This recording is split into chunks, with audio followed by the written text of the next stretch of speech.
மீண்டுமாக இந்த ஓய்வு நாளிலே கொடுத்திருக்கிறார். ஆலயத்திலே நாம் கூடுவதற்கு தடை இருந்தாலும் ஆண்டுடைய வார்த்தை கேட்பதற்கு தடையே இல்லை. அதனுடைய ஆசீர்வாதம் தான் நாம் ஜூம்ல கூடி சத்தியங்களை படிக்கிற ஒரு பாக்கியம். ஆக இந்த நாளில தேவன் தந்திருக்கிற பாக்கியத்திற்காக அவருக்கு நாம் நன்றி செலுத்தி இன்றைக்கு ஒரு முக்கியமான பாடத்தை படிக்க போகிறோம். ஒரு வாரத்திற்கு முன்பதாக என்னுடைய வீட்டு மாடியில உட்கார்ந்து நான் பைபிள் படிச்சுக்கிட்டு இருந்தேன். அப்படி படிக்கும் பொழுது பிரசங்கி 12ஆம் அதிகாரத்தை வாசித்தேன். பிரசங்கி 12ஆம் அதிகாரம், நீதிமொழிகள் பிரசங்கின்னு வரிசையா படிச்சுட்டு இருக்கிறேன். பிரசங்கி 12ஆம் அதிகாரத்தை படிக்கும் பொழுது என் உள்ளத்துல உண்டான சில எண்ண பதிவுகள், ஆண்டவர் கொடுத்த சில பாடங்கள் எல்லாவற்றையும் உங்களோடு நான் பகிர்ந்து கொள்ள காத்திருக்கிறேன். என்ன தியானம் தலைப்பு என்னவென்று சொன்னால், நம் வாழ்நாட்கள், the days of our lives, the days of our lives. நாம் இருக்கக்கூடிய இந்த நாட்களில நம்முடைய வாழ்க்கையை நாம் சற்று யோசித்து பார்க்க வேண்டும். நம்முடைய வாழ்நாட்கள் எப்படி இருக்கிறது என்று நாம் சிந்திக்க கடமைப்பட்டவர்களாக இருக்கிறோம். பிரசங்கி 12ஆம் அதிகாரம் முதல் 8 வசனங்களை மையமாக வைத்து நான் படிக்க போறோம். பிரசங்கி 12ஆம் அதிகாரம் 1ஆம் வசனம் சொல்லுகிறது, நீ உன் வாலி பிராயத்துல உன் சிருஷ்டிகரை நினை, தீங்கு நாட்கள் வராததற்கு முன்னும் எனக்கு பிரியமானவைகள் அல்ல என்று நீ சொல்லும் வருஷங்கள் சேராததற்கு முன்னும். வசனம் 7, இவ்விதமாய் மண்ணானது தான் முன்னிருந்த பூமிக்கு திரும்பி ஆவி தன்னை தந்த தேவனிடத்திற்கு மறுபடியும் போகாததற்கு முன்னும் அவரை உன் வாலிப பிராயத்தில நினை என்று ஆவியானவர் சாலமோன் மூலமாக சொல்கிறார். ஒரு சின்ன ஜெபம் பண்ணுவோமா? எங்க நல்ல ஆண்டவரே, இப்பொழுது நம்முடைய வார்த்தைகளை நாங்கள் படிக்க வந்திருக்கிறோம், வேதத்தை திறந்திருக்கிறோம். ஆண்டவர் எங்கள் உள்ளங்களை திறக்கும்படியாய் ஜெபிக்கிறோம். ஆண்டவரே, லீதியாளின் உள்ளத்தை திறந்தவரே, இப்பொழுது எங்களுக்கும் உள்ளங்களை திறந்து ஆவியானவர் எங்கள் உள்ளங்களிலே பேசும்படியாய் ஜெபிக்கிறோம்ப்பா. எந்த ஒரு தடைகள் ஏற்படாதபடிக்கு ஆவியானவர் முழுக்க முழுக்க இந்த ஆராதனையில, இந்த தியானத்துல நீர் ஆளுகை செய்து ஆட்கொண்டு எங்களை வழிநடத்தும்படியாய் ஒப்புக் கொடுக்கிறோம். எங்களுடைய எண்ணங்கள் எல்லாம் சிதறாதபடி ஆண்டவரே, உடைய வசனத்திலே இயேசுவில் எங்கள் எண்ணங்கள் மையம் கொண்டிருக்க ஆண்டவர் அனுகிரகம் செய்யும். எங்களை ஒப்புக் கொடுக்கிறோம். அடியானை ஆண்டவர் ஆவியினாலே நிரப்பும், பலப்படுத்தும். ஆண்டவரே, எல்லாருக்கும் வேண்டிய ஏற்ற வார்த்தைகளை உன்னதத்திலிருந்து ஆண்டவர் வெள்ளித்தட்டில் வைக்கப்பட்ட பொற்பளங்களுக்கு சமானமான வார்த்தைகளை நீர் தரும்படி இயேசுவின் நாமத்தில் ஜெபிக்கிறோம் நல்ல பிதாவே, ஆமென். அமெரிக்க தேசத்துல ஒரு பிரபலமான மனிதர், 80 வயது மதிக்கத்தக்க ஒரு அமெரிக்கர், தன்னுடைய மருத்துவ ஆலோசகர்களிடம், மெடிக்கல் அட்வைசர்ஸ் அவர்களிடத்துல ஒரு காரியத்தை சொன்னார். என்ன சொன்னார்? I'll give you $1 million of money for each year you can add to my life. என் வாழ்க்கையில நீங்கள் கூட்டும் ஒவ்வொரு வருடத்துக்கும், கூட்டும் அங்க காட்டும் இருக்கு, என்னுடைய வாழ்க்கையில நீங்கள் கூட்டும் ஒவ்வொரு வருடத்துக்கும் உங்களுக்கு லட்சக்கணக்கான டாலர் பணம் தருகிறேன். 1 லட்சம், $1 மில்லியன் எடுத்துக்கிட்டோம்னா $10 லட்சம் பணம் உங்களுக்கு நான் தருகிறேன். என் வாழ்க்கையில நீங்க புதிய புதிய ஆண்டுகளை கூட்டிக் கொண்டே இருங்கள். If you keep on adding years to my life, I'll give you $1 million. அப்படின்னு அந்த பணக்கார அமெரிக்கர் மருத்துவ ஆலோசகர்களிடத்துல ஒரு சவால் விட்டாராம். இது எங்கேயாவது நடக்குமா? 80 வயதான ஒரு நபருடைய வாழ்க்கையில வருஷம் நாம் நாட்களை கூட்டிக் கொண்டே இருக்க முடியுமா? வெகுநாள் வாழ நினையாதவர் உண்டோ? யாருக்குதான் சீக்கிரத்துல சாகணும்னு ஆசை இருக்கு? சில நேரத்துல ஒரு வேகத்துல சொல்லிட்டாலும், ஐயோ நான் செத்து போயிடுறேன் அப்படின்னு சொல்லிட்டாலும் யாருமே அதை உண்மையாவே சொல்ல மாட்டாங்க. வெகுநாள் வாழ நினையாதவர் உண்டோ? போதும் கர்த்தாவே, என் ஆத்துமாவை எடுத்துக்கொள்ளும் என்று எலியா போல் புலம்புகிறவர்களும் உண்டு. 1 ராஜாக்கள் 19:4. போதும் ஆண்டவரே, நான் உயிரோடு இருந்தது அப்படின்னு நம்ம சொல்லுவோம். ஆனால் அதுவும் உள்ளத்தின் ஆழத்திலிருந்து சொல்லுவோமா? இல்ல, ஒரு கோபத்துல சொல்லிட்டேன், ஒரு வருத்தத்துல சொல்லிட்டேன், ஒரு வேகத்துல சொல்லிட்டேன் அப்படின்னு தான் நம்ம சொல்லுவோம். அன்பானவர்களே, சீக்கிரம் மரிப்பதற்கு யாருக்குமே ஆசை இருப்பது இல்லை. பைபிள் நமக்கு காட்டுகிற உண்மை என்னவென்றால் அவர் லைஃப் இஸ் ஷார்ட். நம் வாழ்க்கை குறுகியது. யோபு 14:1 அப்படித்தான் படிக்கிறோம். ஸ்திரீனிடத்திலே பிறந்தவன் வாழ்நாள் குறுகியவனும் சஞ்சலம் நிறைந்தவனுமாயிருக்கிறான். வாழ்நாள் குறுகிய வாழ்நாள், ஆனால் சஞ்சலம் அதுல நிறைய இருக்கிறது என்பதை வேதாகம் நமக்கு அழகாக சுட்டி காட்டுகிறது. நம்முடைய வாழ்க்கை குறுகியது. எப்படிப்பட்ட வாழ்க்கை? நம்முடைய வாழ்க்கை எப்படிப்பட்டது? பைபிள்ல எப்படி எல்லாம் ஆவியானவர் வர்ணித்திருக்கிறார் பாருங்க. புகையை போன்றது. யாக்கோபு 4:14 நம்ம வசனங்கள் எல்லாம் வாசிக்கல, கருத்தை மாத்திரம் உங்களுக்கு நான் முன் வைக்கிறேன். புகையை போன்ற வாழ்க்கை, நெய்கிறவன் எரிகிற நாடாவை போன்ற வாழ்க்கை. யோபு 7:6 படிக்கிறோம். அந்த தறி நெய்வாங்கல்ல, அந்த இடத்துல போய் நீங்க பாருங்க. தறி நெய்யும் பொழுது அந்த கட்டையை அடிப்பாங்க, அப்படி ஆட்டுவாங்க. ஆட்டும் பொழுது அந்த கட்டை, அந்த நாடா எவ்வளவு வேகமாக போய் வரும். அவ்வளவு வேகமாக நம்முடைய வாழ்நாள் அந்த நாடாவை போல் போகிறது. நெய்கிறவன் எரிகிற நாடா. காற்றை போன்றது. யோபு 7:7 படிக்கிறோம். நம்முடைய வாழ்க்கை காற்றை போன்றது, பூவை போன்றது.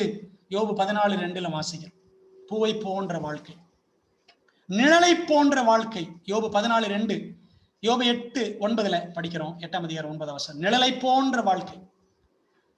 சங்கீதம் 39:5 படிக்கிறோம். 4 விரற்கடை அளவானது. நம்முடைய வாழ்க்கை எப்படிப்பட்டதா?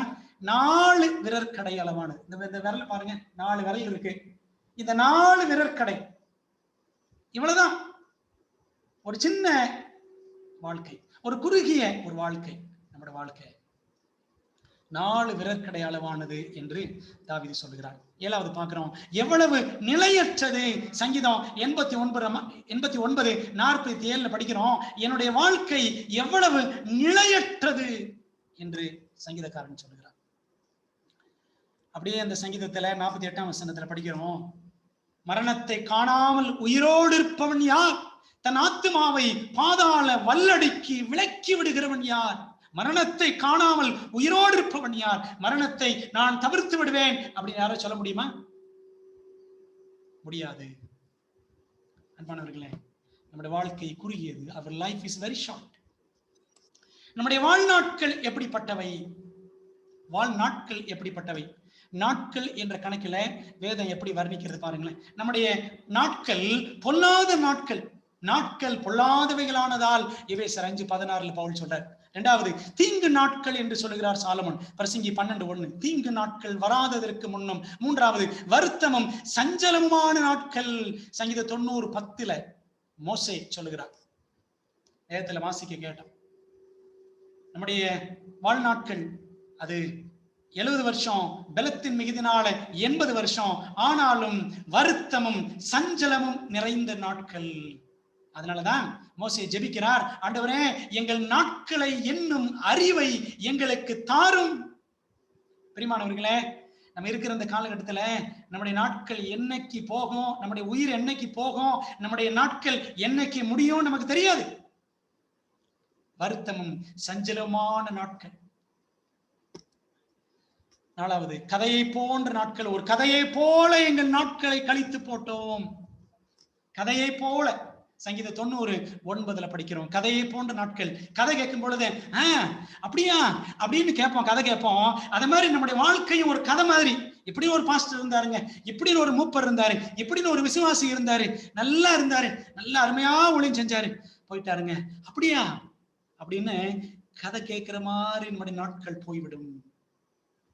கதையை போன்ற நாட்கள். கூலிக்காரன் நாட்கள். யோபு 7:1 படிக்கிறோம். கூலிக்காரன் நாட்கள். கூலிக்காரன் வருவான், வேலை செய்வான், இடையில போயிடுவான், திடீர்னு வருவான். நம்மளோட வாழ்க்கை அப்படிதான். இருப்பது போல் தெரியும், திடீர்னு இல்லாம போயிடும். கூலிக்காரனின் நாட்கள்.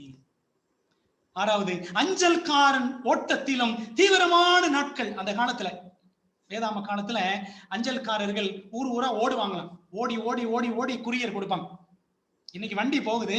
அந்த காலத்துல அஞ்சல்காரர்கள் செய்திகளை தீவிரமாய் எடுத்துக்கொண்டு ஓடுவார்கள். பைபிள்ல படிச்சிருக்கோம்ல, 2 சாமுவேல் 18 அகிமாஸ் குஷி அப்படின்னு படிக்கிறோமே. அஞ்சல்காரர்கள் ஓடுவார்கள், வேகமா ஓடுவாங்க. அதுபோல நம்முடைய நாட்கள் ஓடுகிறது. யோபு 9:25 படிக்கிறோம். 7வது கொஞ்சமான நாட்கள். யோபு 10:20 படிக்கிறோம். கொஞ்சமான நாட்கள். 8வது உபத்திரவ நாட்கள். யோபு 30:27 படிக்கிறோம். உபத்திரவ நாட்கள். 9வது புல்லுக்கு ஒப்பான நாட்கள். சங்கீதம் 103:15 தாவீது சொல்லுகிறார், புல்லுக்கு ஒப்பான நாட்கள். பச்சை பசேன்னு ரொம்ப நாள் இருக்காது, சீக்கிரத்துல அதை மஞ்சளா மாடி போகும். புல்லுக்கு ஒப்பான நாட்கள். 10வது அலுப்புள்ள நாட்கள். பிரசங்கி 2:23 சாலமன் சொல்றாரு, அலுப்புள்ள நாட்கள், tiresome days. 11 மாயையின் நாட்கள், days of vanity. மாயையின் நாட்கள். பிரசங்கி 7:15 படிக்கிறோம். 12வது இருளின் நாட்கள், days of darkness. பிரசங்கி 11:8. அன்பான தேவ பிள்ளைகளே, வேதாகமம் மனித வாழ்வின் வேகத்தையும் சோகத்தையும் எவ்வளவு அழகாக வர்ணிக்கிறது. நாட்கள் வேகமா போய்விடுகிறது. அந்த நாட்கள் இப்ப இருக்கக்கூடிய நம்முடைய வாழ்நாட்கள் வேகமாகவும் சோகமாகவும் போகிறது. பிரியமான தேவ ஜனங்களே, நம்முடைய வாழ்வின் வண்ணங்கள், நம்முடைய வாழ்க்கையை கொஞ்சம் அப்படி யோசித்து பார்த்தால் இந்த வாழ்வில விதவிதமான வண்ணங்கள் இருக்கிறது. வாழ்க்கை பலவித சம்பவங்களால் ஆனது, பலவிதமான சம்பவங்கள். Life is full of events. Life is very eventful. சம்பவங்கள் நிறைந்த வாழ்க்கை நம்முடைய வாழ்க்கை. சில சம்பவங்கள் நல்லவை, சில சம்பவங்கள் கெட்டவை. நல்ல சம்பவங்களும் நடக்கும், கெட்ட சம்பவங்களும் நடக்கும். சில நேரத்துல நல்ல சம்பவங்கள் அடுத்தடுத்து நடந்துகிட்டே இருக்கும், கெட்ட சம்பவங்களும் அடுத்தடுத்து அடுக்கடுக்கா நடந்துகிட்டே இருக்கும். 3வது, எனக்கு நடப்பது உங்களுக்கு நடக்காது, உங்களுக்கு நடப்பது எனக்கு நடக்காது. எனக்கு கொரோனா வர உங்களுக்கு வராது, உங்க வீட்டுல சாவு இருக்கும், என் வீட்டுல சாவு இருக்காது. எனக்கு நடப்பது உங்களுக்கு நடக்காது, உங்களுக்கு நடப்பது எனக்கு நடக்காது. 4வது வாழ்வின் வண்ணங்கள்ல பார்க்கிறோம். ஆனால் எல்லாருக்கும் ஏதாவது ஒன்று நடந்து கொண்டேதான் இருக்கும். whether good or bad, something will take place in all our lives. எல்லாருடைய வாழ்க்கையிலையும் ஏதோ ஒன்று நடந்துகிட்டே தான் இருக்கும் இந்த உலகத்துல இருக்கிற வரைக்கும். நம்ம சில நேரத்துல சொல்லிடுவோம், எனக்கு மட்டும்தான் இப்படி நடக்குது, யாருக்குமே இப்படி நடக்க கூடாது அப்படின்னு சொல்லுவோம். ஆனால் எல்லாருக்குமே ஏதாவது ஒன்று நடந்துகிட்டு தான் இருக்கும். அன்பான தேவ பிள்ளைகளே, இந்த நாளில ஒவ்வொருவர் வாழ்விலும் நடக்கும் பொதுவான 3 சம்பவங்களை இன்றைக்கு உங்கள் முன்பாக பிரசங்கி 12ஆம் அதிகாரம் முதல் 8 வசனங்களின் அடிப்படையில வைக்க நான் விரும்புகிறேன். ஒவ்வொருவர் வாழ்விலும் நடக்கும் பொதுவான 3 சம்பவங்கள். முதலாவது காரியம், மனதார தீர்மானிக்கும் நாட்கள். There will be choosing days. பிரசங்கி 12:1 படிக்கிறோம், நீ உன் வாலிப பிராயத்திலே உன் சிருஷ்டிகரை நினை என்று சாலமோன் எழுதுகிறார். மனதார தீர்மானிக்கும் நாட்கள். பிரியமான தேவ பிள்ளைகளே, நம்முடைய வாழ்க்கை, எல்லாருடைய வாழ்க்கையும் முழுக்க முழுக்க தீர்மானங்களால் நிறைந்த வாழ்க்கை. Life is full of choices. படிப்பு என்ற தீர்மானம் செய்கிறோம், என்ன படிப்பு படிக்கிறது என்று தீர்மானிக்கிறோம். பணி, என்ன வேலை செய்கிறது, எங்க போய் வேலை செய்கிறது, எவ்வளவு சம்பளம் என்றெல்லாம் பணி குறித்து தீர்மானம் செய்கிறோம். திருமண காரியத்தில் தீர்மானம் செய்கிறோம். அம்மா அப்பாவுக்கு தெரியாம சில நேரத்தில் லவ் பண்ணிடுறோம். கேட்டுக்கொண்டிருக்கிற வாலிப தம்பி தங்கை, நல்லா கவனிப்பா, நல்லா கவனிமா. இஷ்டம் போல நீ தேடிக்கொண்டா என்றால் வாழ்க்கையில நிறைய கஷ்டங்களை பட வேண்டும். ஆண்டவருக்கு முதலிடம் கொடுக்காமல், சத்தியத்துக்கு முதலிடம் கொடுக்காமல், உன் கண்களின் இச்சைப்படி எனக்கு பிடிச்சிருக்கு நான் இப்படித்தான் செய்வேன், சிம்சோனை போல இவளை என் கண்ணுக்கு பிரியமானவள், இவளைத்தான் கல்யாணம் பண்ணணும் அப்படின்னு போன கடைசியில 2 கண்ணும் போயிடும். அப்படித்தான் போச்சு சிம்சோனுக்கு. திம்னாத்தூரின் பெண்ணை அவன் நேசித்தான். நியாயாதிபதிகள் 14ஆம் அதிகாரம் பாருங்க. கண்ணுக்கு பிரியமானவள் அப்படின்னு சொல்லி அவன் சொன்னா, கண்ணு 2ஐயும் பிடிங்கிட்டாங்க சிம்சோன் வாழ்க்கையில. வாலிப மகனே, மகளே, உன் இஷ்டம் போல நீ கல்யாணம் பண்ண நினைக்கிறியா? சத்தியத்துல இல்லாத ஒரு வாழ்க்கையை நீ வாழ்ந்து கொண்டிருக்கிறாயா? திருமணம், இந்த திருமணம் என்ற காரியத்துல என்ன ஒரு சாய்ஸ் நீ எடுக்கிறாயோ அதனுடைய விளைவை வாழ்நாள் முழுக்க நீ சந்தித்து தான் ஆக வேண்டும். ஆகவே இந்த தீர்மானங்கள், படிப்பு, பணி, தீர்மானம், திருமணம், இந்த மாதிரி காரியங்கள்லாம் தீர்மானத்தை ரொம்ப ஜாக்கிரதையா செய்யணும். அதனாலதான் பாருங்களேன், இதெல்லாம் வாலிபத்துல செய்யக்கூடிய காரியங்கள். படிப்பு, காலேஜ் வாலிபத்துல காலேஜுக்குள்ள போறோம். பணி வாலிபத்துலதான் பணிக்குள்ள நுழைகிறோம். திருமணம் வாலிபத்துலதான் செய்கிறோம். பாத்தீங்களா? அதனாலதான் அங்க அழகா சாலமன் சொல்றாரு, நீ உன் வாலிப பிராயத்துல உன் சிருஷ்டிகரை நினை. பிள்ளைகளை, அதனாலதான் ஒரு மிகவும் இனிமையான தீர்மானம் நம்முடைய வாழ்க்கையில, மிகவும் இனிமையான தீர்மானம், the sweetest choice of our lives is to accept Jesus, is to open our hearts to the Lord Jesus when we are very young. இந்த இளமை பருவத்திலேயே இயேசுவுக்கு இதயத்தை கொடுப்பதுதான் வாழ்க்கையில மிக இனிமையான ஒரு தீர்மானம். நீதிமொழிகள் 23:26 சாலமன் சொல்றாரு, என் மகனே, சாலமன் மூலமாக ஆண்டவர் சொல்றார், ஆவியானவர் சொல்லுகிறார், என் மகனே, உன் இருதயத்தை எனக்கு தா, உன் கண்கள் என் வழிகளை நோக்குவதாக. இதை கேட்டுக்கொண்டிருக்கிற வாலிப தம்பி, வாலிப தங்கை, சின்ன பிள்ளைகளை, இதயத்தை இயேசுவுக்கு கொடுக்க வேண்டும். இளமையில அப்படின்னா, வாலிப பிராயத்துல அப்படின்னா ஒரு 15-16 வயசு தாண்டினதுக்கு அப்புறம் அப்படின்னு நினைச்சிடக்கூடாது. சிறுபிராயத்திலேயே நம்முடைய வாழ்க்கையை ஆண்டவருக்கு ஒப்புக் கொடுக்க வேண்டும். பிரியமானவர்களே, 88% கன்வர்ஷன், 88% மனமாற்றம் 19 வயதுக்குள்ளாகவே நடக்கிறதாம்.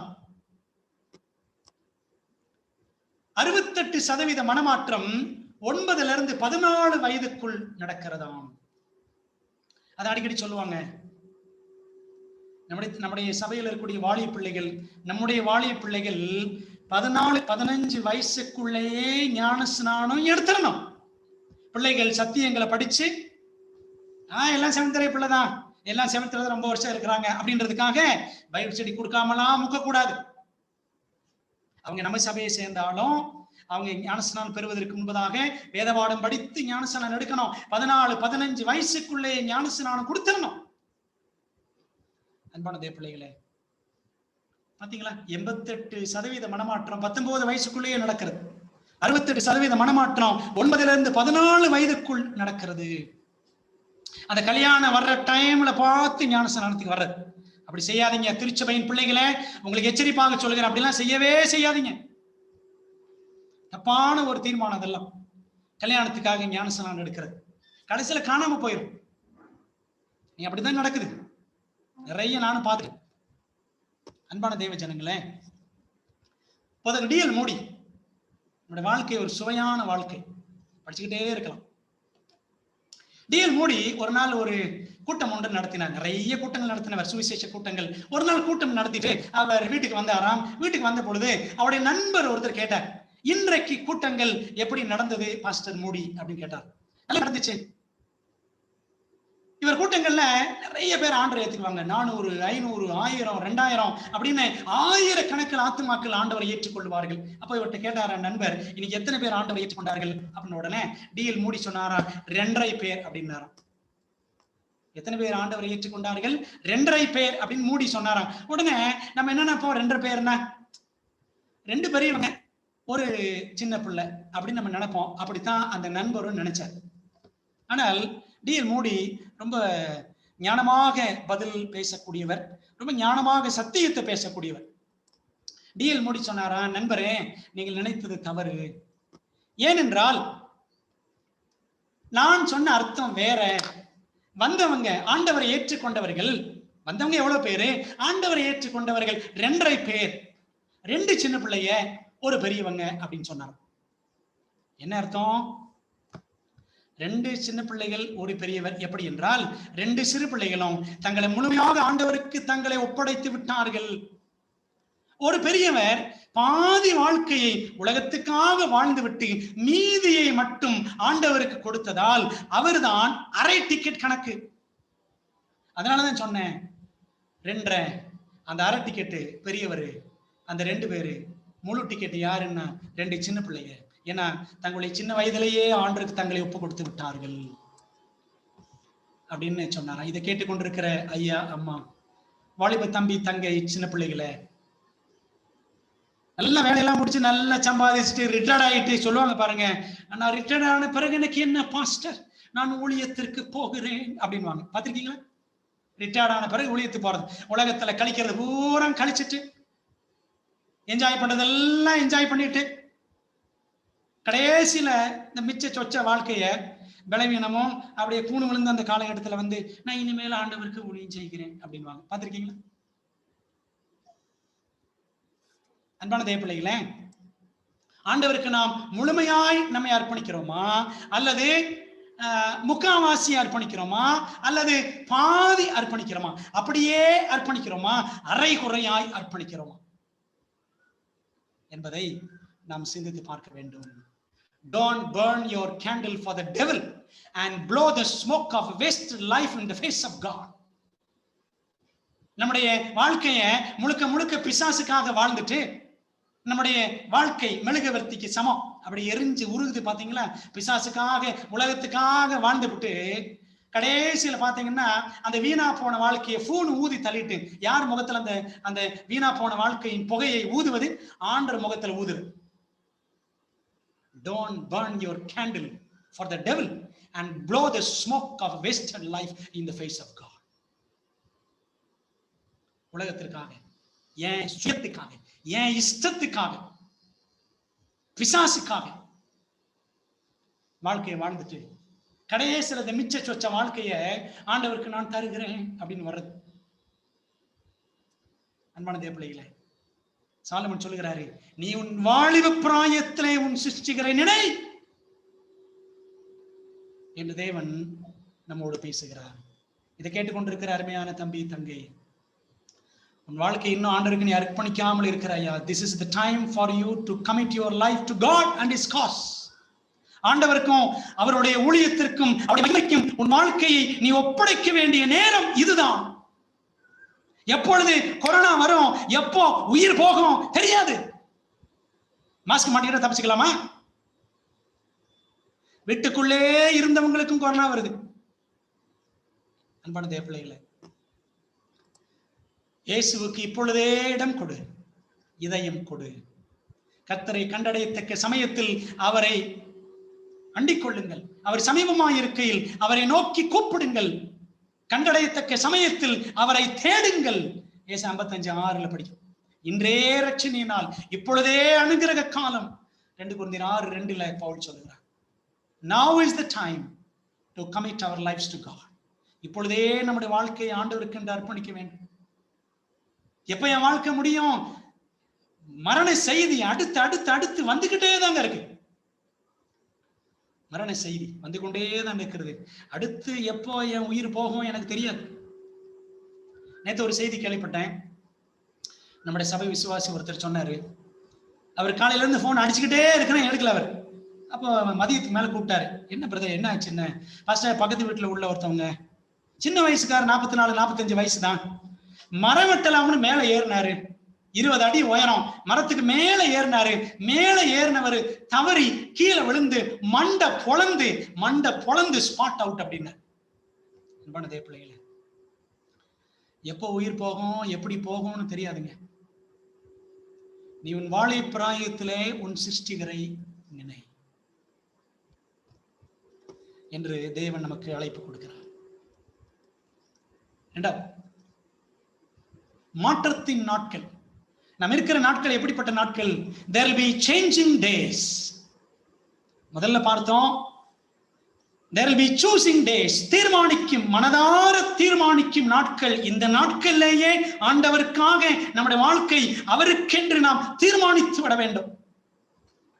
இரண்டாவது, மாற்றத்தின் நாட்கள். There will be changing days. பிரசங்கி 12 அதிகாரம் முதல் 6 வசனங்களை கவனிக்க போகிறோம். காலையில் மலர்ந்த ரோஜா மாலையில் மாய்ந்து போகிறது, மறைந்து போகிறது, என்றும் இளமை எவரிடமும் இல்லை. காலையில் பூத்த ரோஜா மாலையில் வாடி போகும். 20 வயசுல இருந்துகிட்டே யாரும் இருக்க மாட்டாங்க. 25 வயசு நான் மெயின்டைன் பண்றேன் அப்படின்னு யாரும் சொல்ல முடியாது.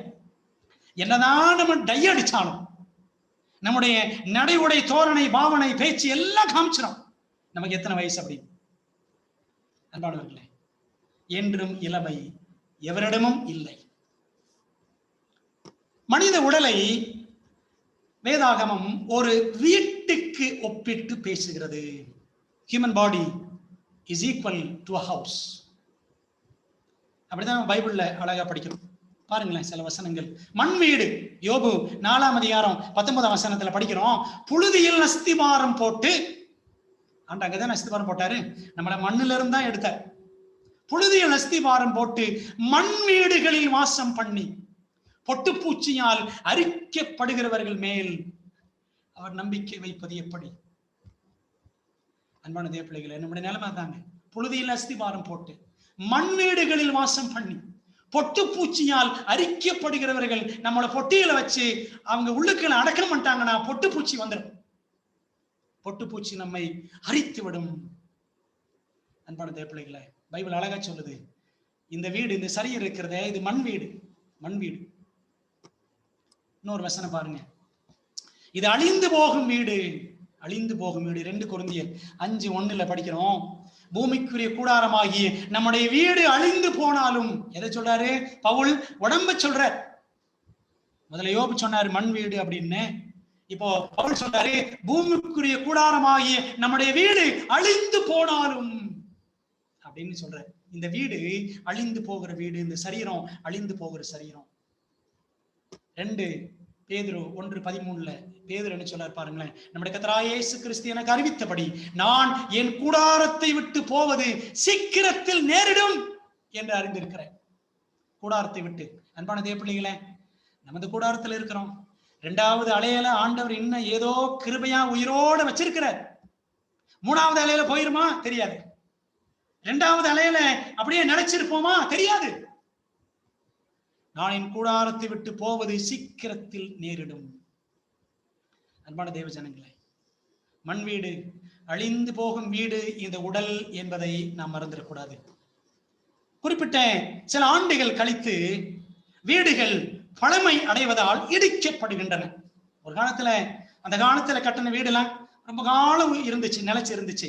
50 வருஷம், 80 வருஷம், 100 வருஷம் இப்படிலாம் இருந்த கட்டடங்கள் உண்டு. ஆனால் இப்ப கட்டுகிற கட்டடங்கள் பாத்தீங்கன்னா 25 வருஷம், 30 வருஷம், அவ்வளவுதான்.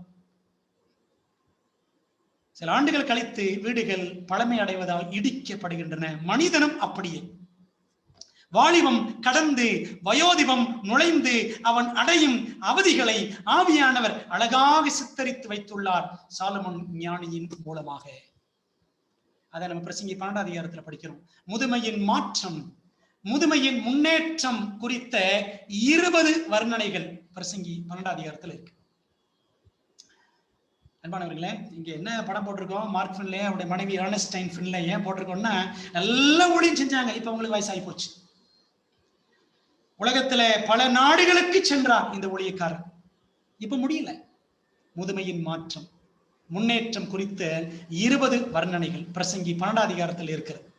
நீங்க அதே மாதிரி நீதிமொழிகள் 31ஆம் அதிகாரத்துக்கு போனீங்கன்னா, ஒரு குணசாலியான ஸ்திரியின் குணலட்சணங்கள் என்னென்ன 20 காரியங்கள் அழகாக அங்க சாலமோன் குறிப்பிட்டிருப்பார். Proverbs 31. பெண்களே, வாலிப பிள்ளைகளே, பொம்பளை பிள்ளைகளே, தேடி பார்த்து இந்த 20ல ஒரு 2வது தேர்மா நம்ம கிட்ட, இந்த 20 குணலட்சணங்கள்ல நம்ம இடத்துல 2வது தேர்மா அல்லது ஒரு 5 பாயிண்டாவது தேர்மான்னு கொஞ்சம் படிச்சு பாருங்கம்மா. நீதிமொழிகள் 31ஆம் அதிகாரத்தை, பிரசங்கி 12ஆம் அதிகாரத்தை நம்ம பார்க்க போறோம். பாருங்களேன், நம்ம பைபிளை கையில திறந்து வச்சுக்குவோம். பிரசங்கி 12ஆம் அதிகாரம் எல்லாம் ஓபன் பண்ணிட்டீங்களா? Are you all on the chapter Ecclesiastes 12? பிரசங்கி 12ஆம் அதிகாரத்தில் இருக்கிறீங்களா? ஓகே, உங்க கண்கள் அந்த அதிகாரத்தில் இருக்கணும். ஸ்கிரீனை நீங்க பார்த்துக்கிட்டே இருக்கணும். எந்த டிஸ்ட்ராக்ஷன்ஸ் இருக்க வேண்டாம், கவனிச்சதர்கள் வேண்டவே வேண்டாம். கர்த்தருடைய ஆவியானவர் நம்மோடு பேசிக் கொண்டிருக்கிறார், அசைவாடி கொண்டிருக்கிறார். அன்பான தேவ பிள்ளைகளே, தீங்கு நாட்கள், பிரசங்கி 12ஆம் அதிகாரம் 1ஆம் வசனம் சொல்றது தீங்கு நாட்கள். அது என்ன தீங்கு நாட்கள்? முதுமையின் பலவீனங்கள், முதுமையின் பலவீனங்கள், பாரங்கள், இயலாமை, ஈவில் டேஸ். இந்த பிரசங்கி 12ஆம் அதிகாரத்தை நீங்கள் த லிவிங் பைபிள் வைத்திருந்தால், த லிவிங் பைபிள் ஆங்கிலத்தில் நீங்க கூகுள்ல போய் கூட டவுன்லோட் பண்ணலாம். ரொம்ப சிம்பிள் லாங்குவேஜ்ல இருக்கும். பிரசங்கி 12ஆம் அதிகாரத்தை லிவிங் பைபிள்ல நீங்க வாசித்து பாருங்க. ரொம்ப அழகாக கொஞ்சம் விளக்கத்தோட இருக்கும். தீங்கு நாட்கள் என்றால் முதுமையின் பலவீனங்கள், பாரங்கள் நிறைந்த நாட்கள். எப்ப போவேணும், ஆண்டவர் எப்ப என்னை எடுத்துக்குவாரோ, ஏன் ஆண்டவர் என்னை வச்சிருக்கிறாரோ சொல்ற பாத்தீங்களா?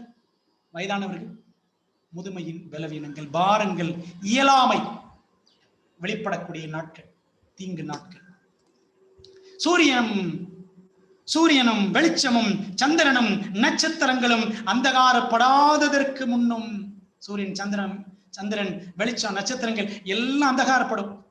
12:2 படிக்கணும் பிரசங்கி. கண் பார்வை மங்குதல், வீட்டிலே முடங்குதல். வெளியில ஒரு காலத்துல அப்படி ஸ்டார் மாதிரி சுத்திக்கிட்டே இருப்போம். அப்படின்னா போலீஸ்காரங்க வெளியில போகாத அப்படின்னாலும் போய்கிட்டே இருப்போம். அப்படித்தானே? அப்படிப்பட்ட நாட்கள் இருக்கிறோம். ஸ்டார் மாதிரி சுத்திக்கிட்டு இருப்போம். அப்படி சூரியனை மாதிரி சந்திரனை மாதிரி சொல்லண்டு வந்துகிட்டே இருப்போம்.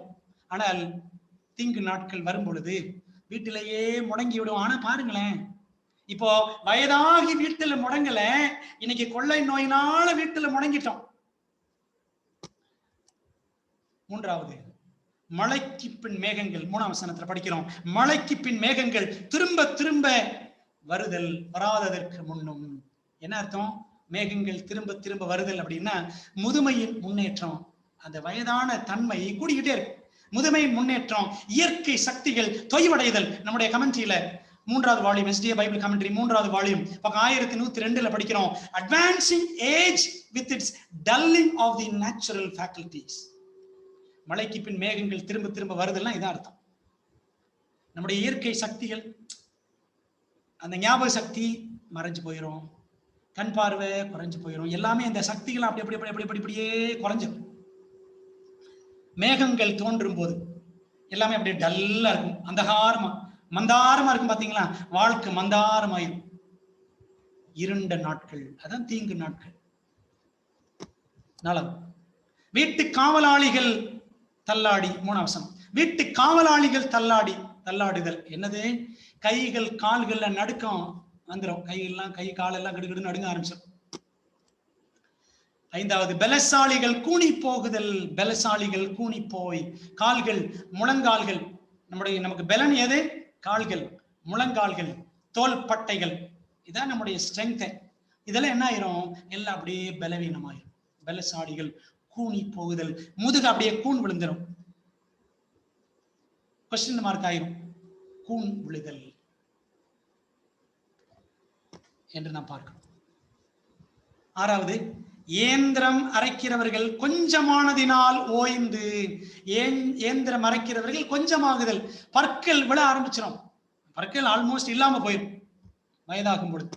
பல் போச்சு சொல் போச்சுன்னு சொல்றோம் பாத்தீங்களா? நம்ம வரும், அதுக்கு வருவோம். 7வது பாருங்க, பலகணி வழியாய் பார்க்கிறவர்கள் இருண்டு போகுதல். பலகணி வழியாய், ஜன்னல் வழியா பாக்குறோம். பலகணினா ஜன்னல். அதாவது ஒரு வீட்டுல என்னெல்லாம் இருக்குமோ அதெல்லாம் இங்க வருது பாருங்களேன். வீட்டு காவலாளிகள் பார்த்தோம், வீடு அப்படின்னு பாக்குறோம். பலகணி வழியாய் பார்க்கிறவர்கள் இருண்டு போகுதல், கண் பார்வை மேலும் மோசமடைதல். போக போக போக கண் ஆபரேஷன் பண்ணாலும் கண்ணு தெரிய மாட்டேங்குது அப்படின்னு சொல்லுவோம். கண் பார்வை மேலும் மோசமடைதல், அதான் பலகணி வழியாய் பார்க்கிறவர்கள் இருண்டு போகுதல். 8வது, ஏந்திர சத்தம் தாழ்ந்து போதல். ஏந்திர சத்தம் 4ஆம் வசனம், தாழ்ந்ததினால் தெருவாசலின் கதவுகள் அடைபட்டு அப்படின்னு படிக்கிறோம். ஏந்திர சத்தம் தாழ்ந்து போதல் என்ன அர்த்தம்? பற்கள் இல்லாமையால் உணவை மெல்ல முடியாத நிலை. கடைசியில கஞ்சியை கரைச்சுதான் குடிக்கணும். சோறை அரைச்சு அதை கரைச்சு மடக்குன்னு வாயில ஊத்தணும். அப்படி ஆயிரம் நிலைமை. பற்கள் இல்லாமையால் உணவை மெல்ல முடியாத நிலை. ஏந்திர சத்தம் தாழ்ந்து போகுது. 9வது, தெருவாசலின் கதவுகள் அடைபடுதல். வசனம் 4 அப்படித்தான் சொல்லுது. என்னது? தெருவாசல் கதவுகள் அடைபடுதல்னா காது கேட்காது. போக போக காதும் க்ளோஸ் ஆயிரும், வாயும் க்ளோஸ் ஆயிரும். அதிக பேச்சின்றி அடைபட்ட நிலை. யாருகிட்டையும் பேச முடியாது. வயசானவங்கிட்ட யாருங்க பேசுவா? யாருமே பேச மாட்டாங்க. பல்லு போச்சு, சொல்லும் போச்சு, பேச முடியாது. திருவாசலின் கதவுகள் அடைபடுதல். காதுகள் அடைபடும், வாய்கள் அடைபடும், கண்ணு அடைபடும், எல்லாமே அடைபடும். அடுத்து எல்லாம் பாட்டா க்ளோஸ் ஆயிரும். கடைசியில் டோட்டலா க்ளோஸ் ஆயிரும். அன்பானவர்களே, 10வது, குருவியின் சத்தத்துக்கும் எழுந்திருக்குதல். வசனம் 4 அப்படிதான் படிக்கணும். குருவியின் சத்தத்துக்கும் எழுந்திருக்க வேண்டியதாகி. என்ன அர்த்தம்? லேசா ஒரு குருவி சத்தம் வந்தா கூட எந்திரிச்சிரும், அல்லது குருவிக்கு முன்னாடியே எந்திரிச்சிருவாங்க வயதானவர்கள். ஆழ்ந்த தூக்கமின்மையால் அதிகாலமே பறவைகளோடு விழித்துக் கொள்ளுதல். தூக்கம், டீப் ஸ்லீப் வராது வயதாகும் பொழுது. அதனால பாருங்க, இந்த வயசானவங்களை பார்த்து செக்யூரிட்டியில போடுவாங்க, கவனிச்சிருக்கீங்களா? சில இடங்கள் வயசானவங்களே செக்யூரிட்டியில போடுவாங்க, தூங்க மாட்டாங்க அப்படின்னு சொல்லிட்டு. ஆழ்ந்த தூக்கமின்மை வந்துவிடும். 11, கீதவாத்திய கன்னிகைகள் எல்லாம் அடங்கி போகாததற்கு முன்னும். வசனம் 4ல படிக்கும். கீதவாத்திய கன்னிகைகள். இந்த கீதவாத்தியம் அப்படின்னா வாய். இந்த வாயை வச்சுக்கிட்டு என்ன பேச்சு, அடங்காத ஆட்டம். பாருங்களேன், என்ன ஆகும்னா இந்த கீதவாத்திய கன்னிகள் எல்லாம் அடங்கி போகும். அர்த்தம் என்னவென்றால், பேச்சு குளரும், வார்த்தைகள் சரியா வராது, சத்தம் குறைஞ்சிரும், சத்தம் குறைஞ்சு போயிடும். பேச்சு குளரும், பேச்சுல தெளிவு இருக்க. இது 11வது காரியம், கீதவாத்த கன்னிகள் எல்லாம் அடங்கி போதல். 12வது, மேட்டுக்காக அச்சம் உண்டாகுதல், வழியிலே பயங்கள் தோன்றுதல். 5ஆம் வசனத்துல படிக்கிறோம். மேட்டுக்காக அச்சம் உண்டாகி வழியிலே பயங்கள் தோன்றி. என்ன அர்த்தம்? மேடு பள்ளம் குறித்த பயம். ஐயோ அப்பா, எங்க மேடு பள்ளமா இருக்கு ஐயா, நான் கீழே விழுந்துருவானப்பா. வயசான காலத்துல வெளியில போறதுக்கு பயமா இருக்கு, பயம். வெளியே போனால் விழுந்து விடுவோமோ என்ற பயம். 13வது, வாதுமை மரம் பூ பூக்குதல், தலைமுடி நிறைத்து போகுதல். எனக்கு வெள்ளையா போச்சு, அதை பத்தி நான் கவலையே படுறதே கிடையாது. வாதுமை மரம் பூ பூக்குதல். வசனம் 5, தலைமுடி நரைத்து போகுதல். அன்பானவர்களே, வாதுமை மரம் உங்களுக்கு பூ பூக்குதா? கவலைப்படாதீங்க. வெள்ளையா போகுதேன்னு கவலைப்படாதீங்க. ஆண்டவரே, என் மனசு வெள்ளையாகணும் ஆண்டவரே, என் உள்ளம் வெள்ளையாகணும் ஆண்டவரே, என் வாழ்க்கை வெள்ளையாகணும் ஆண்டவரே, நேர்மையா இருக்கணும் ஆண்டவரே, உண்மையா இருக்கணும் ஆண்டவரே அப்படின்னு ஒரு ஜெபம் பண்றதுக்கு இந்த வெள்ளை முடி நமக்கு ஞாபகப்படுத்த வேண்டாமா? அன்பானவர்களே, வாதுமை மரம் பூ பூக்குது. 14வது காரியம் எப்படி சொல்லியிருக்கிறார் பாருங்க சாலமோன். வெட்டுக்கிளியும் பாரமாகி அப்படின்னு படிக்கிறோம். வெட்டுக்கிளியும் பாரமாகி, வெட்டுக்கிளி பாரமாகுதல். என்ன அர்த்தம்? கோடைகால முடிவில் தள்ளாடி திரியும் வெட்டுக்கிளி போல. இந்த வெட்டுக்கிளி பாருங்களேன், நல்லா ஆட்டம் ஆடும், நல்லா ஆட்டம் ஆடும். கோடை காலத்துல போய் அதை கொறிக்கிறதும் இதை கொறிக்கிறதும் எல்லாத்தையும் வயல்ல இருக்கக்கூடிய பயிர் வகைகள் பூராத்தையும் நாசமாக்கிரும். ஆனா ஒண்ணுமே சேர்க்காது. எறும்பையும் வெட்டுக்கிளியையும் பத்தி சாலமோன் பேசுகிறார். ரெண்டையும் கம்பேர் பண்ணி படிச்சு பாருங்க. எறும்பு ரொம்ப ஞானமுள்ள பிராணி, எல்லாம் வேண்டியதெல்லாம் கோடை காலத்திலே சேர்த்து வச்சிடும், மழை காலத்துக்கு முன்னாடி. ஆனா இந்த வெட்டுக்கிளி இருக்க, இது ஒரு தத்தி, புத்தியே கிடையாது, புத்தி இல்லாத ஒரு வெட்டுக்கிளி. கூட்டம் கூட்டமா போகும், எல்லாத்தையும் கொள்ளையா அழிச்சிரும், ஆனா ஒண்ணுமே சேர்த்து வைக்காது. என்ன பண்ணுமா, கோடை காலத்தின் முடிவில தள்ளாடி திரியும், ஒண்ணுமே இல்லாம. அதே போலதான் முதுமையிலும் முடியாமல் தவிக்கிற நிலைமை. அதான் வெட்டுக்கிளியும் பாரமாகி. முதுமையில நம்முடைய வாழ்க்கை நமக்கே பாரமாயிரும். கையில ஒண்ணுமே இல்லையே, ஒண்ணுமே நான் சேர்த்து வைக்கலையே, ஆரோக்கியமாவும் வாழல, சத்தியத்தின்படியும் வாழல, ஒன்னும் சேர்த்தும் வைக்கல, கடைசியில பிள்ளைகளை மதிக்காது, கையில ஒண்ணுமே இருக்காது. முதுமையில் முடியாமல் தவித்தல், வெட்டுக்கிளியும் பாரமாகி. 15வது, பசுத்தீபனம் அற்று போகுதல். வசனம் 5ல படிக்கிறோம். பசுத்தீபனமும் அற்று போகாததற்கு முன்னும். என்ன அர்த்தம்? பசியின்மை, பசி எடுக்காது. வாழ்க்கையின் எந்த விஷயத்திலையும் loss of interest in all the details of life. வாழ்க்கையின் எந்த விஷயத்திலுமே ஒரு ஆர்வம் இருக்காது. மிக குறிப்பாக நிறைய வேத அறிஞர்கள் சொல்றாங்க, நம்முடைய அட்வென்டிஸ்ட் கமெண்ட்ரிலையும் படிக்கிறோம், எஸ்பெஷலி அந்த பசி தீபனம் அப்படின்னா செக்ஷுவல் டிசைர், அந்த பால் உறவு, அதுலயும் கம்ப்ளீட்டா ஆர்வம் இல்லாமல் போயிடும். அன்பானவர்களே, அதான் சொல்லுவாங்க பாத்திருக்கீங்களா, அந்த நரம்புல பலம் இருக்கிற வரைக்கும் ஆடுற ஆட்டம் இருக்க, ஒரு டைம் வரும் அந்த நரம்புல இருக்கிற பலமும் போயிடும். பசி தீபனம் அற்று போகுதல். ஆண்டவருக்கு உண்மையா இருக்கணும். கணவன்மார்களே, உங்களுடைய மனைவிக்கு உண்மையா இருக்க வேண்டும். ஆண்டவர் சமூகத்துல உடன்படிக்கை பண்ணி இருக்கணும். வாலிப பிள்ளைகளே, எதை பார்க்கிறோம், எதை படிக்கிறோம், உண்மையா இருக்கணும். பசு தீபனம், கண்டதை போய் மேய்ஞ்சிட்டு இருக்க கூடாது. கண்ட கண்ட படங்களை பார்ப்பதும் கண்ட கதைகளை படிப்பதும் இதெல்லாம் ஒதுக்கி வச்சிடணும். உன் வாலிபிராயத்திலே உன் சிருஷ்டிகரை நினை. 16வது காரியம் நித்திய வீடு. 16வது காரியம் வசனம் 5ல படிக்கிறோம். மனுஷன் தன் நித்திய வீட்டுக்கு போகிறதுனாலே நித்திய வீடு, இட்டர்னல் ஹோம், எவர்லாஸ்டிங் ஹோம் அப்படின்னு சொல்றோம். இங்கிலீஷ்ல பாருங்க லாங் ஹோம் அப்படின்னு படிக்கிறோம். லாங்கிங், ஏக்கம்னு சொல்லலாம். ஏக்கத்தின் வீடு, அதாவது செத்த உடனே நித்திய வீட்டுக்கு பரலோகத்துக்கு போயிடுறாங்க அப்படி அர்த்தம் அல்ல.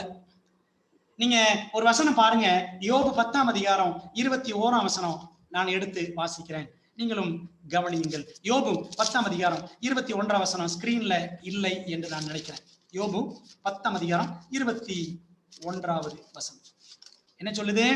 காரிருளும் மரணாந்தகாரமுமான இருண்ட தேசமும், இருள் சூழ்ந்த ஒழுங்கில்லாத மரணாந்தகாரம் உள்ள தேசமும், ஒளியும் இருளாகும் தேசமுமாகிய போனால் திரும்பி வராத தேசத்துக்கு நான் போகும் முன்னே. அந்த நித்திய வீடு என்னது? அந்த மரணாந்தகாரம் உள்ள தேசம், மரண அந்தகாரம் உள்ள தேசம். என்று மரிப்பேனோ என ஏங்கி காத்திருந்து கடைசியாக மரணாந்தகாரம் உள்ள தேசத்துக்கு மனிதன் போகிறான்.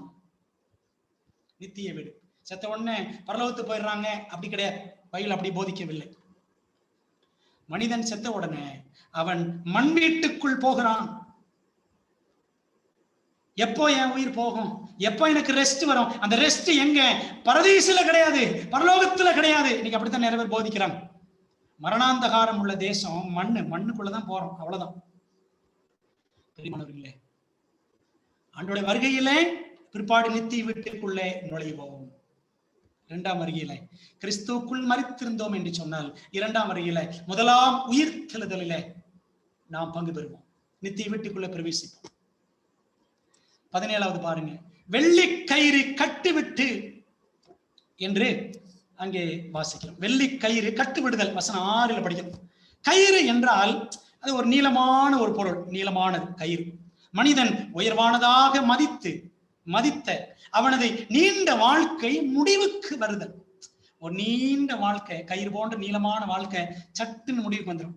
வெள்ளி கயிறு கட்டு விட்டுரும். நீண்ட வாழ்க்கை முடிவுக்கு வருதல். இன்னொரு அர்த்தம் கூட சொல்றாங்க, முதுகு தண்டுவடம், ஸ்பைனல் கார்டு அப்படின்னு சொல்றாங்க. ஸ்பைனல் கார்டு, முதுகு தண்டுவடம். வெள்ளி கயிறுனா முதுகு தண்டுவடம்னு சொல்றாங்க சில அறிஞர்கள். நீளமான வாழ்க்கை கட்டு விட்டுரும், பிரேக் ஆயிரும், வாழ்க்கை முடிஞ்சு போயிடும். நம்முடைய கமெண்ட்ரியில் அப்படிதான் படிக்கிறோம், சில்வர் கார்ட் ஆஃப் லைஃப், வாழ்க்கை என்னும் வெள்ளி கயிறு அப்படிதான் படிக்கிறோம் அட்வென்டிஸ்ட் கமெண்ட்ரியில். 18வது பொற்கிண்ணி நசுங்குதல். 6ஆம் வசனத்துல படிக்கிறோம், வெள்ளிக்கயிறு கட்டுவிட்டு பொற்கிண்ணி நசுங்கி. என்ன அர்த்தம்? மூளை செயலற்று போகுதல். கோமா ஸ்டேஜுக்கு போயிடும் சில நேரத்துல. ஞாபகம் மருதி கம்ப்ளீட்டா எல்லாமே மறந்துருது, அல்சீமர் டிசீஸ். 19வது பாருங்க, ஊற்றின் அருகே சால் உடைந்து. அந்த ஏற்றத்துல ஏற்றம் பயன்படுத்தி தண்ணீர் எடுப்பாங்க பாத்தீங்களா? கிணத்துக்குள்ள இருந்து ஏற்றத்தின் வழியா தண்ணி எடுப்பாங்க. அந்த தண்ணியை கோரி கொண்டு வருவதற்கு ஒரு பாத்திரம் இருக்கும், ஒரு கொள்கலன் இருக்கும், அதுக்கு பேர் தான் சால். பிக்சர், இங்கிலீஷ்ல பிக்சர் அப்படின்னு இருக்கும், PITCHER, பிக்சர், சால். அதாவது பாத்திரம், தண்ணீர் பாத்திரம். ஊற்றின் அருகே சால் உடைந்து. நம்முடைய இருதயம் செயலற்று போவதை சுட்டி காட்டுகிறது. அவர் ஹார்ட் ஸ்டாப் ஃபங்க்ஷனிங், இருதயம் நின்று போயிடும். அன்பானவர்களே, இன்னைக்கு இந்த மாதிரி காரியங்கள் நிறைய நம்ம சுற்றிலும் நடந்து கொண்டே இருக்கிறது. அநேகர் மரித்துக் கொண்டிருக்கிறார்கள். மூளை செயலற்று போகிறது, இருதயம் செயலற்று போகிறது. 20வது பாருங்க, துறவண்டையில் உருளை நொறுங்கி. ஊற்று, துறவு எல்லாமே ஏறக்குறைய ஒண்ணுதான். தண்ணீர் வரக்கூடிய இடங்கள், ஊற்று, துறவு எல்லாமே. துறவண்டையில் உருளை நொறுங்குதல் என்ன அர்த்தம்னா, ரத்த ஓட்டம் நின்று போகுதல். blood circulation will stop. ரத்த ஓட்டம் நின்று போயிடும். அன்பான தேவ பிள்ளைகளே, முதுமையின் முன்னேற்றங்கள், முதுமையின் மாற்றங்கள் இவை எல்லாமே 7ஆம் வசனத்துல படிக்கிற விதமாய் மண்ணானது தான் முன்னிருந்த பூமிக்கு திரும்பி அப்படின்னு படிக்கிறோம். ஆவி தன்னை தந்த தேவனத்திற்கு மறுபடியும் போகாததற்கு முன்னோ எப்படியோ உயிர் போயிரும்பா என்று சாலமோன் வர்ணிக்கிறார். அனுபவமிக்க அரசன் சாலமோன் அன்று வடித்து வைத்த வர்ண வாக்கியங்கள் இன்றும் நம் வாழ்வில் நிஜமாகின்றதன்றோ? அப்படியே நடந்துட்டு இருக்குல்ல பிரியமானவர்களே. ஆனால் இதுல கவனிக்க வேண்டிய ஒரு பயங்கரமான விஷயம் என்ன அப்படின்னு பாத்தீங்க அப்படின்னா, முதுமை வந்து நாம் மரிப்பதற்கு முன்பாகவே, முதுமையை நாம் தொடுவதற்கு முன்பாகவே என்ன நடக்குது அப்படின்னு பாத்தீங்கன்னா, இன்னைக்கு இந்த கொரோனா என்ற கொள்ளை நோய் இளமையிலேயே அநேகரை கொள்ளை கொண்டு போகிறது. 44 வயசு, 45 வயசு, 48 வயசு, எத்தனையோ பேர் சின்ன சின்ன வயசுல கொரோனாவினாலே அடுத்தடுத்து இறந்து போய் கொண்டிருக்கிற செய்திகளை கேள்விப்பட்டு கொண்டே இருக்கிறோம். அன்பானவர்களே, முதுமையை சந்திப்போமா? ஐயோ, சொல்ல முடியாது. 80 வயசு போகும், 80 வருஷம் போகும், 90 வருஷம் போகும், சொல்ல முடியாது. நான் வாழக்கூடிய காலகட்டத்துல நம்முடைய வாழ்நாட்கள் சீக்கிரமாய் முடிவுக்கு வந்து விடுகிறது. பாருங்களேன், இது நமக்கு 3வது பாடத்தை கற்றுக் கொடுக்கிறது. முடிவுக்கு வரும் நாட்கள். There will be concluding days. முதலாவது படித்தோம், there will be choosing days, மனதார தீர்மானிக்கும் நாட்கள். 2வது படிச்சோம், there will be changing days, வாழ்க்கையில மாற்றங்கள் அடுத்தடுத்து இருக்கும். உடல் என்ற இந்த வீட்டிலே, மண் வீட்டிலே மாற்றங்கள் இருந்து கொண்டே இருக்கும். 3வது, there will be concluding days, முடிவுக்கு வரும் நாட்கள். பிரசங்கி 12 அதிகாரம் 7 மற்றும் 8 வசனங்கள். அன்பான தேவ பிள்ளைகளே, ஒரு கொடுமையான காலகட்டம். வெகு சீக்கிரத்துல நம்முடைய வாழ்க்கை முடிந்து போகும். எத்தனையோ வீடியோஸ் பார்த்திருப்பீங்க. மருத்துவமனைகள் எல்லாம் பார்த்தீங்கன்னா அப்படியே நரகம் மாதிரி காட்சி அளிக்கிறது. ஆக்சிஜன் கிடைக்காம ஊழியக்காரர்களும், அன்பான விசுவாச பிள்ளைகளை, தயவு செய்து ஊழியக்காரர்கள் ரொம்ப தொந்தரவு பண்ணாதீங்க. கல்யாண காட்சி எல்லாம் தயவு செய்து நிறுத்துங்க. போதும் போதும். மனுஷன் அங்கங்க செத்து மடிஞ்சுக்கிட்டு இருக்கிறான். செத்து எல்லாம் சாம்பலாகி கொண்டிருக்கிறார்கள். இன்னும் கொண்டாட்டத்துக்கும் களியாட்டத்துக்கும் இது காலம் அல்ல. அன்பான தேவ பிள்ளைகளே, நம்முடைய வாழ்க்கையை தேவனுக்கு ஒப்பு கொடுத்து, தேவனுக்கு பிரியமாய் நம்முடைய நாட்களை நாம் முடிவுக்கு கொண்டு வர வேண்டிய நாட்கள் இந்த நாட்கள். கொரோனா கொள்ளை நோயின் கொடூரம் அதிகமாய் கோரத்தாண்டவம் ஆடிக்கொண்டிருக்கிற நாட்களிலே நாம் இருக்கிறோம். மரணத்தில் மண்ணுக்கு திரும்பி மண்ணோடு மண்ணாகி கடைசியில் சாம்பலாகிவிடும் துன்மார்க்கர் கூட்டத்தில் இருப்போமா? பைபிள் அப்படித்தான் சொல்லுது பாருங்க. மல்கியா 4:3, துன்மார்க்கரை மிதிப்பீர்கள், நான் இதை செய்யும் நாளிலே அவர்கள் உங்கள் உள்ளங்கால்களின் கீழ் சாம்பலாயிருப்பார்கள் என்று சேனைகள் கர்த்தர் சொல்கிறார். துன்மார்க்கர் தான் சாம்பலாவாங்க. அன்பான தேவ பிள்ளைகளே, இயேசுவை விசுவாசிக்கிற நீங்களும் நானும் சாம்பலாவதற்காக அழைக்கப்பட்டவர்கள் கிடையாது. 2ஆம் மரணத்துல, நித்திய மரணத்துல எரிந்து சாம்பலாவதற்காக நம்மை தேவன் அழைக்கவில்லை. நீங்களும் நானும் நித்திய வாழ்க்கையை சுதந்திரிக்க வேண்டியவர்கள். எந்த கூட்டத்தில் இருப்போம்? பிரியமானவர்களே, மரணம் எப்படி நேரிட்டாலும் சரி, எப்போது நேரிட்டாலும் சரி, மீட்பரின் அருளால் மகிமையாய் எழும்புவேன், மறுமையில் பிரவேசிப்பேன் என்ற மாறாத விசுவாசத்தில் மங்காமல் மனம் தளராமல் முன்னேறி செல்கிறோமா? எப்படிப்பட்ட விசுவாசம் நமக்கு இருக்கு? ரோமர் 1:8 படிச்சு பாருங்க. பவுல் சொல்லுவாரு, உங்கள் விசுவாசம் உலகம் எங்கும் பிரசித்தமாகிறபடினாலே உங்களுக்காக கர்த்தரை ஸ்தோத்தரிக்கிறேன். நம்முடைய விசுவாசம் உலகம் முழுக்க பிரசித்தமாகணுங்க.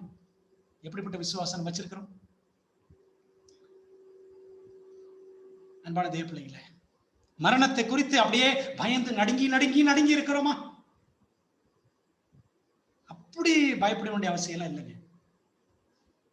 அன்பான தேவ பிள்ளைகளே, நம்முடைய வாழ்க்கையில மரணமே இருக்குங்க. ஆனால் ஒரு நிச்சயம், ஒரு நம்பிக்கை நமக்கு இருக்கணும். இந்த வாழ்க்கையை விசுவாசத்தோடு நாம் கழிக்க வேண்டும்.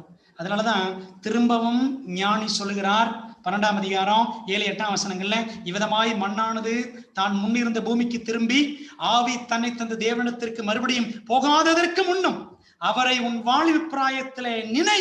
பாத்தீங்களா?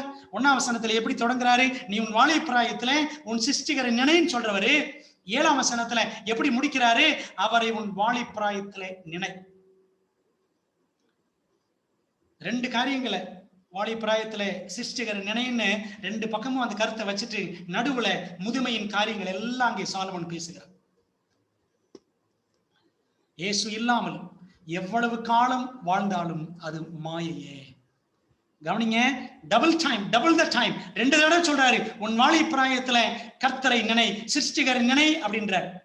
8ஆம் வசனத்துல என்ன சொல்றாரு பாருங்க, 12:8 மாயை மாயை எல்லாம் மாயை என்று பிரசங்கி சொல்லுகிறான். டபுள் மாஸ்க் மாதிரி டபுள் மாயை மாயை மாயை அப்படின்றார். அன்பானவர்களே, டபுள் மாஸ்க் போட்டு நம்மளை காப்பாத்திக்கணும்னு நினைக்கிறோம்.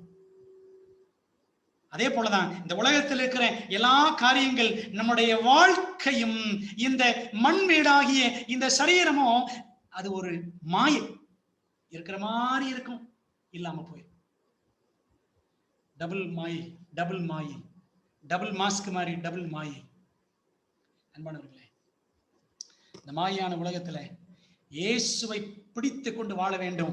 இயேசு இல்லாமல் எத்தனை வருஷம் வாழ்ந்தாலும் வேஸ்ட் தான். ஆனால் பவுல் சொல்லார் பாருங்களேன், கர்த்தருக்குள் இருந்து வாழ்ந்து நாம் படுகிற பிரயாசம் வீணாக இருக்காது, விருதாவாய் இருக்காது. 1 Corinthians 15:58 படிக்கிறோம் பாருங்க. ஆகையால் எனக்கு பிரியமான சகோதரனே சகோதரியே, கர்த்தருக்குள் நீங்கள் படுகிற பிரயாசம் விருதாவாயிராது என்று அறிந்து நீங்கள் உறுதிப்பட்டவர்களாயும் அசையாதவர்களாயும் கர்த்தருடைய கிரியையில எப்பொழுதும் பெருகுகிறவர்களாயும் இருப்பீர்களாக. இருக்கிற வாழ்க்கையை கர்த்தருக்குள்ள வாழணுங்க. கர்த்தருக்கு பிரியமான கிரியைகளை நாம் செய்ய வேண்டும். அதுதான் பயனுள்ள வாழ்க்கை, அது வீணான வாழ்க்கை அல்ல. பிரியமான தேவஜனங்களே, ஒரு சம்பவத்தை சொல்லி நான் முடிக்க விரும்புகிறேன். ஃபேனி கிராஸ்பி அருமையான ஒரு அமெரிக்க பெண்மணி, 95 ஆண்டுகள் வாழ்ந்த ஒரு பெண்மணி. பிறந்து 6 வாரங்களில் 1.5 மாசத்துல கண் பார்வையை இழந்து விட்ட ஒரு பெண் குழந்தை ஃபேனி கிராஸ்பி. 8000 கிறிஸ்தவ பாடல்கள், காஸ்பல் சாங்ஸ் எழுதியிருக்கிறாங்க. கேட்டோனை ரட்சியும் சாவோனை காரும் பாடுறோம்ல, நிச்சயம் இயேசு என் சொந்தமே, இப்படிலாம் வரிசையா பாடுறோம். அது போல வெல்கம் வெல்கம் ஓய்வு நாள் பாட்டு பாடுறோம்ல, கர்த்தர் ஆசரித்த ஓய்வு மறவாதே, அந்த பாட்டை ஞாயிற்றுக்கிழமைக்காக எழுதுனாங்க. இவங்க ஞாயிற்றுக்கிழமை சபை சேர்ந்தவங்க. அன்பானவர்களே, மெய்யான ஓய்வு நாள் இன்னைக்கு நாம அந்த பாட்டை பாடிக்கொண்டிருக்கிறோம். 7ஆம் நாளுக்காக இந்த பாடலை பாடுகிறோம். அதுதான் சரி. வெல்கம் வெல்கம் எவர் வெல்கம் பிளெஸட் சாபத் டே, இப்படி 8000 பாடல்களை எழுதின ஒரு பெண்மணி ஃபேனி கிராஸ்பி. இவங்க ஒரு நாள் ஒரு போதகரை சந்தித்தார்களாம். அந்த பாஸ்டர் சொன்னாரு, ஃபேனி கிராஸ்பி, உங்களுக்கு நான் ரொம்ப வருத்தப்படுறேன். உங்களுக்கு ஆண்டவர் கண் பார்வை கொடுக்காம போயிட்டாரு. எவ்வளவோ வரங்களை கொடுத்தார், நல்ல பாட்டு எழுதுறீங்க, நல்ல ஞாபக சக்தி எல்லாம் இருக்கு, ஆனால் உங்களுக்கு கண் பார்வை இல்லையே, நான் ரொம்ப வருத்தப்படுறேன். உங்க நிலைமை ரொம்ப துரதிருஷ்டவசமான நிலைமை அப்படின்னு போதகர் சொன்னாரு. உடனே இந்த அம்மா சொன்னாங்களா, ஏன் இப்படி சொல்றீங்க? நான் ஒருவேளை பிறக்கிற சமயத்துல ஆண்டவர் என்கிட்ட உனக்கு என்ன வரம் வேண்டும் என்று கேட்டிருந்தால் நான் என்ன சொல்லியிருப்பேன் தெரியுமா? ஆண்டவரே, நான் பார்வையற்றவளாக குருடியாக பிறக்கணும் அப்படின்னு நான் கேட்டிருப்பேன். பிறக்கும் பொழுதே கேட்டிருந்தால் எனக்கு பார்வை வேண்டாம் அப்படின்னு நான் கேட்டிருப்பேன் அப்படின்னு ஃபேனி கிராஸ்பி சொன்னாங்க. ஏன் தெரியுமா? என்னுடைய கண்களை நான் திறக்கும் பொழுது, என் கண்கள் திறக்கப்படும் பொழுது முதலாக நான் யாரை பார்ப்பேன் என்று சொன்னால் என் இரட்சகரை தான் பார்ப்பேன். அதற்காகவே நான் பார்வையற்றவளாய் இருப்பதையே விரும்பி இருப்பேன் அப்படின்னு அந்த அம்மா சொன்னாங்களா. பாத்தீங்களா? நம்ம அப்படி கேட்போம் ஆண்டவர்கிட்ட. இந்த அம்மா அப்படி நான் கேட்டிருப்பேன். தன்னை குறித்து யாராவது பரிதாபப்பட்டால், பார்வையற்ற பெண்மணின்னு பரிதாபப்பட்டால் இவங்க அப்படி தைரியமா சொல்லுவாங்க. ஒரு நாள் D.L. மூடி அவர்கள் ஒரு பைபிள் கான்ஃபரன்ஸ் நடத்தினார். வேதாகம மாநாடு, வேதாகம ஆராய்ச்சி கூட்டம். அந்த கூட்டத்துல ஃபேனி கிராஸ்பி வந்திருந்தாங்க. அப்ப D.L. மூடி கூப்பிட்டாரா, pheni, do you want to share your testimony? உன்னுடைய சாட்சி நீ சொல்லுகிறாயா அப்படின்னு கேட்ட உடனே ஃபேனி கிராஸ்பி கொஞ்சம் அப்படியே யோசித்தாங்களாம், தயங்கினாங்க. அப்புறம் உடனே எந்திரிச்சு முன்னே சொன்னாங்களா, கவிதை ஒன்று நான் வாசிக்க போகிறேன். ஒரு சின்ன கவிதை, நான் எழுதின கவிதை. அதுக்கு பேரு மை சோல் போயம், என் ஆத்மத்தின் கவிதை அப்படின்னு பெயர் வச்சிருக்கிறேன். இதை ஒரு காலம் நான் வெளியிடவே இல்லை. இன்றைக்கு நான் அதை வாசிக்கிறேன். என் மனது சோர்ந்து போகும் போதெல்லாம், நான் இருதயம் நொறுங்கும் போதெல்லாம் அந்த கவிதையை அடிக்கடி நான் சொல்லிக் கொள்ளுவேன். அது எனக்கு ஆறுதலா இருக்கும் அப்படின்னு சொல்லிட்டு அந்த அம்மா அந்த கவிதையை வாசித்தாங்களாம். அந்த கவிதையை அவங்க சொல்லும் பொழுது எல்லாரும் கண்ணீர் வடித்து பெருமூச்சு விட்டு அழுதார்களாம். இந்த கவிதை என்ன தெரியுமா? ஒரு சின்ன கவிதை. Someday the silver cord will break and I no more as now shall sing, but oh the joy when I shall wake within the palace of the king and I shall see him face to face and tell the story saved by grace. தமிழ்ல வாசிக்கிறேன். ஒரு நாள் வெள்ளி கயிறு கட்டுவிடும். சாலமன் சொன்னார்ல, ஒரு நாள் வெள்ளி கயிறு கட்டுவிடும், இப்பொழுது போல் அப்பொழுது பாடாதிருப்பேன். உயிர் போயிட்டா யாருங்க பாடுவா? ஆனாலும் அரசரின் அரண்மனையினுள், ஆண்டவரின் அரண்மனையினுள் விழிக்கும் போது அடைவேனே ஆனந்தம். முகமுகமாய் அவரை நான் காண்பேன், கிருபையினால் மீட்கப்பட்ட கதையை கூறுவேன். I read again. Someday the silver cord will break and I no more as now shall sing, but oh the joy when I shall wake within the palace of the king and I shall see him face to face and tell the story saved by grace. ஒரு நாள் வெள்ளி கயிறு கட்டுவிடும், இப்பொழுது போல் அப்பொழுது பாடாதிருப்பேன். ஆனாலும் அரசரின் அரண்மனையினுள் விழிக்கும் போது அடைவேனே ஆனந்தம். முகமுகமாய் அவரை நான் காண்பேன், கிருபையினால் மீட்கப்பட்ட கதையை கூறுவேன். அன்பான தேவ ஜனங்களே, ஒருவேளை நாம் மரிக்க நேரிட்டாலும், மரணம் என்றைக்கு என் வீட்டு வாசலுக்கு வரும், என்றைக்கு உங்கள் வீட்டு வாசலுக்கு வரும் தெரியாது. ஆனால் எப்பொழுது வந்தாலும், எப்படி வந்தாலும், நான் விழிக்கும் போது உமது சாயலால் திருப்தியாவேன். சங்கீதம் 17:15 தாவீது சொல்கிறார், நானோ நீதியில் உம்முடைய முகத்தை தரிசிப்பேன், நான் விழிக்கும் போது உமது சாயலால் திருப்தியாவேன். Lord, when I wake up in glory, I shall be satisfied by seeing your face. உம்முடைய முகத்தை நான் பார்ப்பேன் ஆண்டவரே, உம்முடைய முகத்தை பார்க்கக்கூடிய தகுதி உடையவனாக நான் மரிக்கணும் ஆண்டவரே என்று சொல்லி அப்படி இந்த உயிர் போகணுங்க. ஆஸ்பத்திரியில போனாலும் சரி, ரோட்டில் போனாலும் சரி, டேவிட் லிவிங்ஸ்டனை போல முழங்கால் படியிட்டு ஜெபிக்கும் பொழுது உயிர் போனாலும் சரி, சண்முகநாதன் ஐயாவை போல பிரசங்கம் பண்ணும் பொழுது என் உயிர் போனாலும் சரி, எப்படி போனாலும் ஆண்டவரே உம்முடைய வருகையிலே மகிமையிலே என் இரட்சகரின் சாயலை பார்ப்பேன் என்ற நிச்சயத்தோடு நம்முடைய வாழ்க்கை முடிய வேண்டும். அப்படிப்பட்ட ஒரு தீர்மானத்தோடு கூட நம்முடைய வாழ்நாட்களை இந்த உலகத்திலே கழிப்போம். நானோ நீதியில் உம்முடைய முகத்தை தரிசிப்பேன், நான் விழிக்கும் போது உமது சாயலால் திருப்தியாவேன் என்ற தாவீதின் ஆத்தும சங்கீதம், ஃபேனி கிராஸ்பியின் ஆத்தும சங்கீதம் நம் ஆத்தும சங்கீதமாக மாறட்டும். எதிர்காலமும் நம் முடிவும் எப்படி இருப்பினும் இயேசுவுக்குள் இருந்து அந்த எதிர்காலத்தை, அந்த முடிவை எதிர்கொள்ள ஆயத்தமாகும். ஜெபிப்போமா. நல்ல ஆண்டவரே, நீங்களோடு பேசினதற்காய் நன்றி ஆண்டவரே. எங்களுடைய வாழ்நாட்கள் எப்படிப்பட்டவை? தீங்கு நாட்கள் எங்களை சுற்றிலும் இருக்கிறது. தீங்கு நாட்கள் இனிமேல் வரும் என்று எதிர்பார்ப்பதற்கு வாய்ப்பில்லை ஆண்டவரே. இப்பொழுதே தீங்கு நாட்களில் இருக்கிறோம். எங்களுடைய நாட்களை தீர்மானிக்கும் நாட்களாக, இயேசுவுக்கென்று தீர்மானிக்கிற நாட்களாய் மாற்றும். மாற்றத்தின் இந்த நாட்களில எங்களுக்கு மனமாற்றத்தை தாரும். எங்கள் வாழ்க்கை முடிந்து போகக்கூடிய இந்த நாட்களிலே கர்த்தாவே, எங்கள் நாட்கள் இயேசுவுக்குள்ளாய், சத்தியத்திற்குள்ளாய் முடியட்டும். ஒப்படைக்கிறோம். தொடர்ந்து நடத்தும். இயேசுவின் நாமத்தில் ஜெபிக்கிறோம் பிதாவே. ஆமென். God bless you. ஆண்டவருடைய பிள்ளைகளே, தேவன் உங்களை ஆசீர்வதிப்பாராக. Over to mister Ravi.